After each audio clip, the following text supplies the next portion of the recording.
এই বইয়ের নাম ছিল ইসলামের ইতিহাস।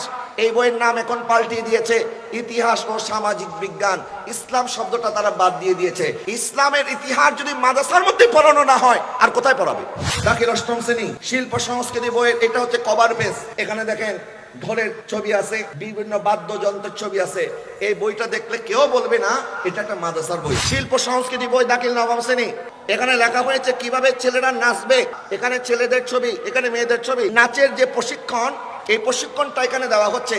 আচ্ছা আমাকে বলেন, আপনাদের সন্তান কি মাদ্রাসার মধ্যে কি নাচ শেখার জন্য পাঠান, গান শেখার জন্য পাঠান, ঢোল তবলা বাজানোর জন্য পাঠান?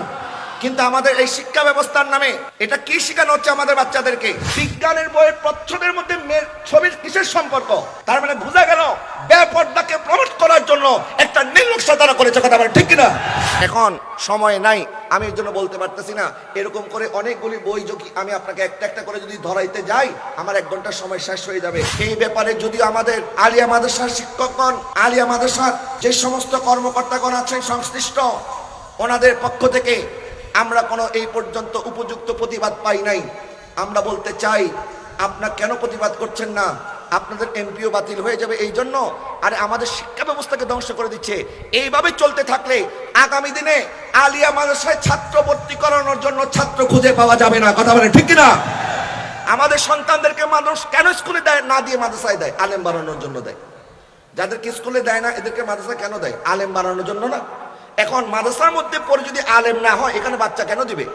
আলেম হওয়ার জন্য এই দেশে একটা শিক্ষা ব্যবস্থা আছে, এই শিক্ষা ব্যবস্থার নাম আলিয়া মাদ্রাসা। কিন্তু গত কয়েক বছর যাবত আমরা দেখতে পাচ্ছি সরকার সুকৌশলে আলিয়া মাদ্রাসার শিক্ষা ব্যবস্থাকে ভেঙে দেওয়ার জন্য, আলিয়া মাদ্রাসার শিক্ষা ব্যবস্থা যেন আর বাংলাদেশে না থাকে, অথবা এখান থেকে যেন আলেম বের না হতে পারে, এই ধরনের একটা সূক্ষ্ম ষড়যন্ত্র হয়তোবা সরকারের ভিতরে কেউ করতেছে, এটা আমাদের মনে হচ্ছে। কথা বলে না ঠিক না? মাদ্রাসার মধ্যে তো কোনো বিধর্মীদের সন্তান পড়ে না। মাদ্রাসার মধ্যে যারা বাচ্চাদেরকে মাদ্রাসায় ভর্তি করায়, মাদ্রাসার শিক্ষিত একটা ছেলে আলেম হবে, আলেম বানানোর জন্য মুসলমানদের সন্তানদেরকে মাদ্রাসায় পাঠানো হয়। কথা বলে না ঠিক না? এখানে তো কোনো হিন্দু সন্তান ভর্তি হইতে আসে না। কিন্তু আপনারা দেখেন এই বছর শিল্প সংস্কৃতি নামে একটা বই দাখিল অষ্টম শ্রেণী শিল্প সংস্কৃতি বইয়ের এটা হচ্ছে কভার পেজ। এখানে দেখেন ঢোলের ছবি আছে, এখানে দেখেন বিভিন্ন বাদ্যযন্ত্রের ছবি আছে। এই বইটা দেখলে কেউ বলবে না এটা একটা মাদ্রাসার বই। আচ্ছা এখানে ভিতরে কি আছে এটাও আমি আপনাদের একটু দেখাই। এখানে কিভাবে তালি বাজাবে, তালি বাজানোর যত কৌশল আছে, এই তালি বাজানোর কৌশলগুলি এখানে শেখানো হয়েছে। এবং যে ছবিগুলি এখানে এক একটার পর একটা ছবি দেওয়া হয়েছে, দেখেন এখানে প্রত্যেকটা ছবির মধ্যে বেপর্দা নারীদের ছবি। এখানে বেপর্দা নারী এবং ছেলের ছবি একসাথে দিয়ে ফ্রি মিক্সিংকে তারা উৎসাহিত করতেছে। এরপর আসেন শিল্প সংস্কৃতি বই দাখিল নবম শ্রেণী। এই নবম শ্রেণীর ভিতরে আপনি যখন খুলবেন তখন দেখবেন এখানে লেখা হয়েছে কিভাবে ছেলেরা নাচবে, নাচার বিভিন্ন ভঙ্গিমা, অঙ্গভঙ্গিমা। এখানে ছেলেদের ছবি, এখানে মেয়েদের ছবি, কিভাবে তারা নাচানাচি করবে। এই নাচের যে প্রশিক্ষণ, এই প্রশিক্ষণটা এখানে দেওয়া হচ্ছে। আচ্ছা আমাকে বলেন, আপনাদের সন্তান কি মাদ্রাসার মধ্যে কি নাচ শেখার জন্য পাঠান, গান শেখার জন্য পাঠান, ঢোল তবলা বাজানোর জন্য পাঠান? কিন্তু আমাদের এই শিক্ষা ব্যবস্থার নামে এটা কি শেখানো হচ্ছে আমাদের বাচ্চাদেরকে? এরপরে আসেন স্বাস্থ্য সুরক্ষা অষ্টম শ্রেণী একটি বই।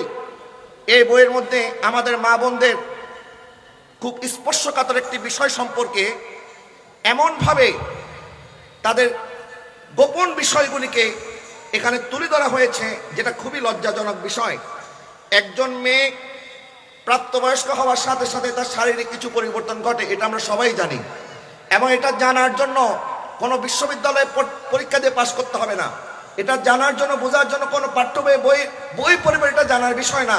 একটা মেয়ে যখন প্রাপ্তবয়স্ক হয়ে যায়, তখন তার ঘরের মা, তার খালারা, তার দাদি নারীরা তারাই তাকে বুঝিয়ে বলে যে তোমার এই ধরনের পরিবর্তন হতে পারে। এখানে আমার মা বোনদের যে বিষয়গুলি স্পর্শকাতর বিষয় এবং তাদের বিভিন্ন ছবি, এখানে অঙ্গভঙ্গিমার ছবি এখানে এনেছে, যে তাদের কি শারীরিক পরিবর্তন হয়। এই শারীরিক পরিবর্তন, অনেক ছেলের বয়ঃসন্ধিকালে বিভিন্ন পরিবর্তন আমরা দেখি।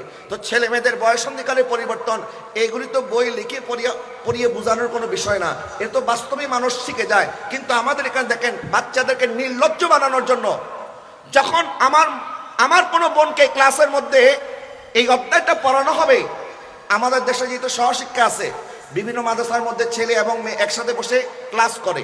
এখানে তো পর্দা নাই, আলাদা নাই। এরপরে এই পাঠটা যে পড়াবে ইনি কি নারী হতে হবে এমন তো কোনো কথা নাই। কোনো পুরুষ টিচারও তো এই ধরনের পড়াইতে পারে। যখন একটা পুরুষ টিচার ছেলেদের সামনে মেয়েদেরকে নিয়ে, পাশে মেয়ে বসা আছে, তাদের স্পর্শকাতর বিষয়গুলি নিয়ে যখন আলোচনা করবে, তখন মেয়েরা লজ্জায় মাথা ঝুঁকিয়ে দিবে। কথা বলেন না, ঠিক না? এবং ছেলেদের মনের ভিতরে তাদের সম্পর্কে নানা কুধারণার উদ্রেক হতে পারে। তাহলে বোঝা গেল এই শিক্ষা ব্যবস্থার নামে আমাদের ছেলে মেয়েদেরকে নির্লজ্জ বেহায়া বানানোর একটা অপকৌশল তারা নিয়েছে। কথা বলেন ঠিক না? এরপরে আসেন, এই বইয়ের নাম ছিল ইসলামের ইতিহাস। এই বইয়ের নাম এখন পাল্টিয়ে দিয়েছে ইতিহাস ও সামাজিক বিজ্ঞান। ইসলাম শব্দটা তারা বাদ দিয়ে দিয়েছে। এখন মাদ্রাসার মধ্যেই যদি ইসলামিক ইতিহাস, ইসলামের ইতিহাস যদি মাদ্রাসার মধ্যে পড়ানো না হয়, আর কোথায় পড়াবে? এখন সময় নাই, আমি এর জন্য বলতে পারতেছি না। এরকম করে অনেকগুলি বই যদি আমি আপনাকে একটা একটা করে যদি ধরাইতে যাই, আমার 1 ঘন্টার সময় শেষ হয়ে যাবে। এখন দেখেন জীবন জীবিকা, এই বইয়ের মধ্যে একটা মেয়ের ছবি, এরপরে ইংলিশ, এখানে ছেলে মেয়েদের একসাথে ছবি। এখানে দেখেন একাদশ শ্রেণীতে একটা বিজ্ঞানের বই, বিজ্ঞানের বইয়ের মধ্যে একটা মেয়ের ছবি কেন দিতে হবে আমাকে বলেন? বিজ্ঞানের বইয়ের প্রচ্ছদের মধ্যে মেয়ের ছবির কিসের সম্পর্ক?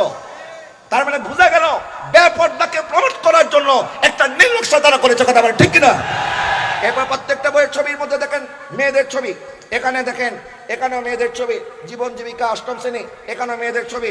এখানে বিজ্ঞান, এখানে মেয়ের ছবি। এখানে বিজ্ঞান, এখানে মেয়ের ছবি। এখানে ডিজিটাল প্রযুক্তি, এখানেও মেয়ের ছবি। এখানে ইংরেজি, এখানেও মেয়ের ছবি। এখানে গণিত, এখানেও মেয়ের ছবি। প্রত্যেকটা বইয়ের মধ্যে ভিতরে যখন কোনো কনভারসেশন হয়েছে, বাক্যালাপ, তখন একটা ছেলে এবং একটা মেয়েকে পাশাপাশি দাঁড় করিয়ে দিয়ে এরা কনভারসেশন করিয়েছে। অর্থাৎ তারা বুঝাইতে চাচ্ছে যে ফ্রি মিক্সিং এটা কোনো অন্যায় নয়, এটা কোনো অপরাধ নয়। কিন্তু একটা প্রাপ্তবয়স্ক ছেলে মেয়ে কখনো এইভাবে কনভারসেশন করতে পারে না। ইসলাম এটাকে অনুমোদিত করে না। কথা বলেন না, ঠিক কিনা? তাহলে বোঝা গেল আমাদের বর্তমান মাদ্রাসা শিক্ষা ব্যবস্থাকে ধ্বংস করার যে নীলনকশা তারা করেছে। এই ব্যাপারে যদিও আমাদের আলিয়া মাদ্রাসার শিক্ষকগণ, আলিয়া মাদ্রাসার যে সমস্ত কর্মকর্তাগণ আছেন সংশ্লিষ্ট, ওনাদের পক্ষ থেকে আমরা কোনো এই পর্যন্ত উপযুক্ত প্রতিবাদ পাই নাই। আমরা বলতে চাই, আপনারা কেন প্রতিবাদ করছেন না? আপনাদের এমপিও বাতিল হয়ে যাবে এই জন্য? আরে আমাদের শিক্ষা ব্যবস্থাকে ধ্বংস করে দিচ্ছে। এইভাবে চলতে থাকলে আগামী দিনে আলিয়া মাদ্রাসায় ছাত্র ভর্তি করানোর জন্য ছাত্র খুঁজে পাওয়া যাবে না। কথা বলেন ঠিক কিনা? আমাদের সন্তানদেরকে মানুষ কেন স্কুলে দেয় না দিয়ে মাদ্রাসায় দেয়? আলেম বানানোর জন্য দেয়। যাদেরকে স্কুলে দেয় না এদেরকে মাদ্রাসা কেন দেয়? আলেম বানানোর জন্য না। এখন মাদ্রাসার মধ্যে পড়ে যদি আলেম না হয়, এখানে বাচ্চা কেন দিবে? সুতরাং এই স্কুল এবং মাদ্রাসার পার্থক্য তুলে ফেলে দুই শিক্ষা ব্যবস্থাকে একত্রিত করে মাদ্রাসা শিক্ষাকে বিলুপ্ত করার জন্য, অথবা কোন রকম নাম খাওয়াতে আলিয়া মাদ্রাসা নামে একটা মাদ্রাসা তারা ধরে রাখবে আর কি, এই ধরনের ষড়যন্ত্র যারা করতেছে, আজকের তাফসীরুল কোরআন মাহফিল থেকে আমরা প্রতিবাদ জানাইতে চাই। এই ষড়যন্ত্র থেকে যদি সরকার ফিরে না আসে, তাহলে এই দেশের সুন্নি জনতা নতুন করে ভাবনা চিন্তা শুরু করবে। কথা বলেন ঠিক কিনা? আপনারা ভুলে যাবেন না, আপনারা ভুলে যাবেন না, আফগানিস্তানের মধ্যে ইঙ্গো মার্কিনীরা অনেক কিছু করেও তাদেরকে দমায় রাখতে পারে নাই। এরা কিন্তু এখন তাদের মুদ্রা ডলারের চেয়ে আগায় গেছে। ঠিক কিনা বলেন? সময়ের সাথে সাথে আমরাও পরিবর্তন শিখে যাব।